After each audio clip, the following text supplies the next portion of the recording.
नमस्कार दोस्तों, पाथफाइंडर में आप सभी का स्वागत है। मेरा नाम है डॉक्टर महिपाल सिंह राठौड़ और आज इस लेक्चर में मैं आपके साथ चर्चा करूंगा रशिया और बेलारूस पर लगाए गए पैरालंपिक्स बैन के बारे में। तो काफी जद्दोजहद के बाद फाइनली पैरालंपिक्स कमेटी ने एक बड़ा यू टर्न करते हुए रशिया और बेलारूस के एथलीट्स पर पैरालंपिक्स में हिस्सा लेने से बैन लगा दिया है। पैरालंपिक्स कब ऑर्गेनाइज होते हैं, कैसे होते हैं, उनका क्या इतिहास रहा है और ये बैन किस परिस्थिति में लगाया गया, इन्हीं बातों को हम जानेंगे इस लेक्चर में। आगे बढ़ने से पहले आप पाथफाइंडर चैनल को सब्सक्राइब करना ना भूलें और बेल आइकन भी जरूर दबाएं ताकि आपको हमारे सभी वीडियोस की अपडेट्स प्राप्त हों। अगर मेरे लेक्चर्स के पीडीएफ डाउनलोड करना चाहते हैं तो इस टेलीग्राम चैनल से आप जुड़ सकते हैं।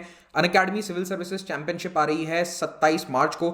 ये देश का सबसे बड़ा स्कॉलरशिप टेस्ट होने वाला है। इसके लिए एनरोल करिए, कमेंट में लिंक मिल जाएगा और जो अर्ली एनरोलमेंट्स होंगे उनके लिए स्पेशल अमेजॉन वाउचर्स भी आपको देखने को मिलेंगे। तो देखिए, अभी कुछ दिनों से पैरालंपिक्स को लेकर काफी पॉलिटिक्स चल रही है।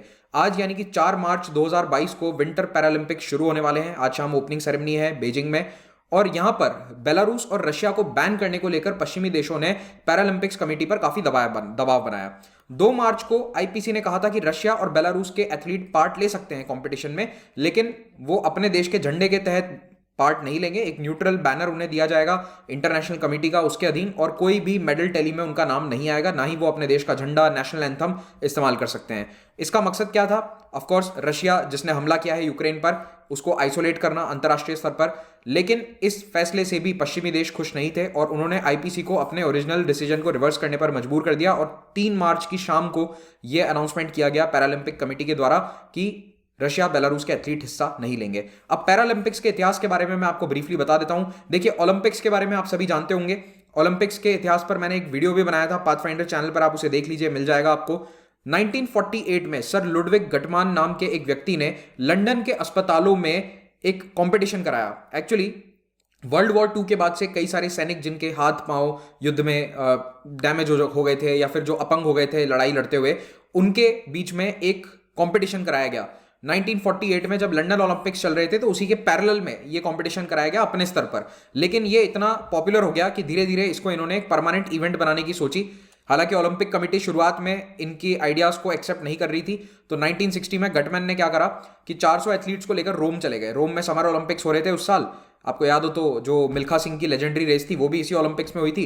तो जब रोम में ओलंपिक्स चल रहे थे तो इन्होंने अपना पैरेलल ओलंपिक्स करा लिया। समर ओलंपिक्स के साइड में ये अपने इवेंट्स करवा रहे थे और इसको इन्होंने नाम दिया पैरालंपिक्स।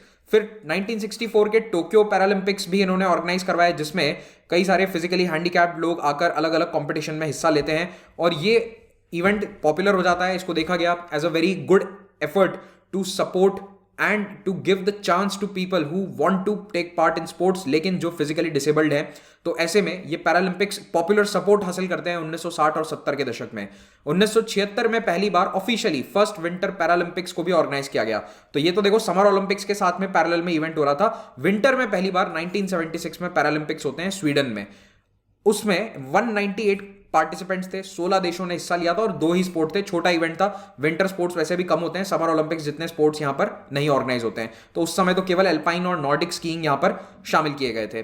फाइनली 1988 में ऐसा होता है कि जिस शहर में समर गेम्स होते हैं, 1988 में सोल में ओलंपिक्स हुए थे, उसी शहर में पैरालंपिक्स भी आयोजित किए गए प्रोफेशनली।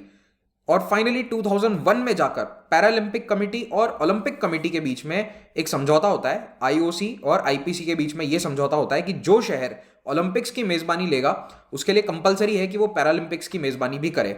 यह एग्रीमेंट 2008 से लागू होता है। तो 2008 के समर ओलंपिक्स बीजिंग में आयोजित किए गए, तो उसी साल के समर पैरालंपिक्स भी कुछ ही हफ्ते बाद बीजिंग में आयोजित करे जाते हैं। तो पहले ओलंपिक्स होता है, उसके कुछ हफ्ते बाद पैरालंपिक्स होता है। 2010 में विंटर गेम्स हुए वैंकूवर में और तब से यह सिलसिला जारी है। 2020 में समर ओलंपिक होना था टोक्यो में, जापान में, लेकिन आपको पता ही है कि कोविड के कारण उसे 1 साल पोस्टपोन किया गया। 2021 में ओलंपिक्स हुए, लेकिन उसे कहते 2020 टोक्यो समर ओलंपिक्स ही हैं। उन ओलंपिक्स के समाप्त होने के बाद सितंबर में पैरालंपिक्स कंपटीशन यहां पर हुआ था।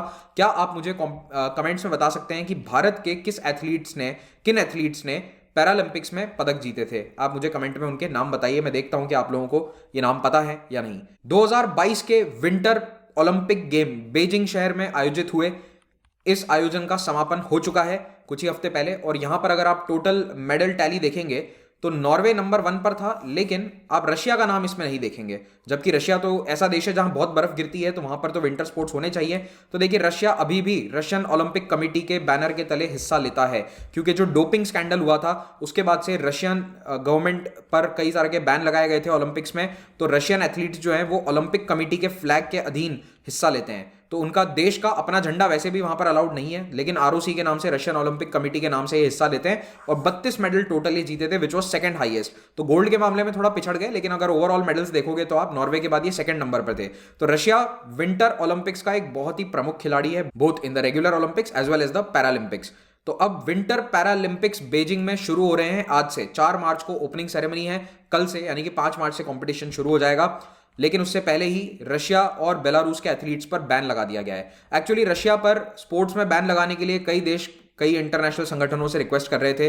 तो फुटबॉलिंग एसोसिएशंस ने भी कई तरह के बैन लगाए हैं। तो रशिया अब कोई भी होम वेन्यू का गेम फुटबॉल में आयोजित नहीं कर सकता, ना ही उसका नेशनल फ्लैग, नेशनल एंथम कई जगह इस्तेमाल हो सकता है। फीफा यूएफए ने अपने सारे जो मैचेस हैं रशियन क्लब्स के साथ वो कैंसिल कर दिए हैं। नेशनल टीम्स के मैचेस को भी कैंसिल कर दिया गया है। और ओलंपिक कमेटी पर भी ये दबाव बनाया जा रहा था कि आप यूक्रेन के हमले के बाद रशिया को बैन कर दीजिए सभी स्पोर्ट्स में, एक या दो नहीं बल्कि सभी स्पोर्ट्स में बैन कीजिए, और बेलारूस को भी बैन कीजिए, क्योंकि बेलारूस इस अटैक को सपोर्ट कर रहा है, उसने अपनी धरती से हमला होने दिया है। तो इंटरनेशनल ओलंपिक कमेटी अपने स्तर पर अलग अलग स्पोर्ट्स फेडरेशन को कह रहा है कि आप रशियन एथलीट्स को एक्सक्लूड कीजिए। कुछ ने कर दिया है, कुछ ने नहीं भी किया है। आईओसी ने अपनी तरफ से एक सॉलिडारिटी फंड भी स्टार्ट किया है जो यूक्रेनियन एथलीट्स की मदद करेगा, क्योंकि उनकी ट्रेनिंग वगैरह सब डिसरप्ट हो गई है युद्ध के कारण। और ऐसे में कई स्पोर्ट्स बॉडीज अब धीरे धीरे रशिया से कॉम्पिटिशन्स को मूव कर रही हैं।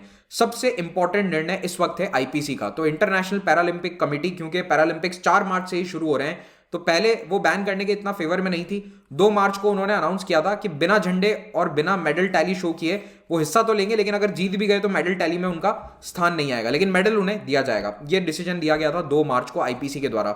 लेकिन उसके 24 घंटे के अंदर ही पश्चिमी देशों ने इतना दबाव बनाया आईपीसी पर कि आईपीसी यू टर्न ले लेती है और कहती है कि अब पूरी तरह से हम रशिया और बेलारूस को यहां से बैन कर रहे हैं। तो टोटल 83 एथलीट्स जो रशिया और बेलारूस से आए थे बीजिंग में हिस्सा लेने के लिए, उन्हें अब कंपटीशन में हिस्सा नहीं लेने दिया जाएगा। आप अगर इनकी नजर से देखें तो इनकी क्या गलती है? क्या इन्होंने अपने देश की तरफ से हमला किया? क्या ये आर्मी में शामिल थे? क्या ये व्लादिमीर पुतिन को सपोर्ट कर रहे हैं? कुछ कर रहे होंगे, कुछ नहीं भी करते होंगे politically, we don't know that. ये गेम्स या स्पोर्ट्स जो हैं इनमें पॉलिटिक्स का इन्वॉल्वमेंट शुरू से रहा है, ऐसा नहीं है कि अभी पहली बार हो रहा है। कोल्ड वॉर के समय भी रहता था। 1980 और 84 के ओलंपिक्स को कई देशों ने अलग अलग बॉयकॉट किया था because they were held in Soviet union and USA. तो स्पोर्ट्स में पॉलिटिक्स आना कितना सही है, कितना गलत है, इस बारे में आपका क्या कहना है मुझे कमेंट में बताइएगा। फिलहाल के लिए ये 83 एथलीट्स जो शायद सालों से ट्रेनिंग कर रहे हैं इन ओलंपिक्स में शामिल होने के लिए, उनकी बिना किसी गलती के उन्हें कॉम्पिटिशन से बाहर कर दिया गया। और इसका दूसरा पहलू भी देखिए, जब अमेरिका ने इराक पर हमला किया था, अफगानिस्तान पर हमला किया था, तो क्या यूएस की टीम को किसी ने बाहर किया कि नहीं आप ओलंपिक्स में हिस्सा नहीं लेंगे? तो ये एक प्रकार का दोगलापन है इंटरनेशनल ओलंपिक कमेटी या पैरालंपिक कमेटी का कि आप यूएस जैसे देशों पर कोई एक्शन नहीं लेते जब वो अलग अलग कंट्रीज पर हमला करते हैं, बट रशिया के खिलाफ एक्शन लिया गया है। और एक और आपको मैं बताता हूं काफी वियर्ड सी बात, मैंने इकोनॉमिक सैंक्शंस की बात करी थी अपने पिछले हफ्ते के एक वीडियो में, लेकिन यूरोपियन यूनियन ने बड़ी चालाकी से कुछ बैंकों पर स्विफ्ट बैन नहीं लगाया है। ये वो बैंक हैं जिनके माध्यम से रशिया को गैस का पैसा जाता है। बाय द वे, अगर आप चाहते हो कि मैं गैस वाले टॉपिक पर वीडियो बनाऊं कि अगर रशिया गैस बंद कर देता है यूरोपियन यूनियन को, तो यूरोपियन यूनियन क्या करेगा, what is the option that they have, तो इस पर मैं एक वीडियो बना दूंगा अगर आप लोग चाहते हैं तो। एंड फाइनली, लॉन्ग टर्म में सैंक्शंस हमेशा आम आदमी को ही नुकसान पहुंचाते हैं। सैंक्शंस का मकसद ही यही होता है कि आम आदमी इतना त्रस्त हो जाए कि वो अपनी सरकार को या तो बदल दे या सरकार के खिलाफ प्रदर्शन करे, नारे लगाए और सरकार को अपनी पॉलिसी बदलने पर विवश कर ले, यानी कि इंटरनेशनल पॉलिसी बदलने पर विवश कर ले। तो ये काम वेनेजुएला में भी किया जा चुका है, ईरान में भी हो चुका है। तो देखते हैं कि रशिया में कितना हो सकता है या नहीं। आपको अगर मेरा लेक्चर अच्छा लगा हो तो इसे लाइक जरूर कीजिए, कमेंट में अपने फीडबैक को दीजिए, और टेलीग्राम चैनल ये है जिससे आप पीडीएफ्स को डाउनलोड कर सकते हैं और नए लेक्चर्स की अपडेट्स भी प्राप्त कर सकते हैं। हमारे टॉप एजुकेटर्स अनअकैडमी ऐप पर पढ़ाते हैं लाइव। तो अगर आप यूपीएससी की तैयारी करना चाहते हैं तो इनसे लाइव पढ़ने के लिए प्लस या आइकॉनिक में से कोई भी एक सब्सक्रिप्शन ले सकते हैं। कोई भी सब्सक्रिप्शन लीजिए, उस पर महिपाल कोड इस्तेमाल करने पर आपको 10% डिस्काउंट मिलेगा।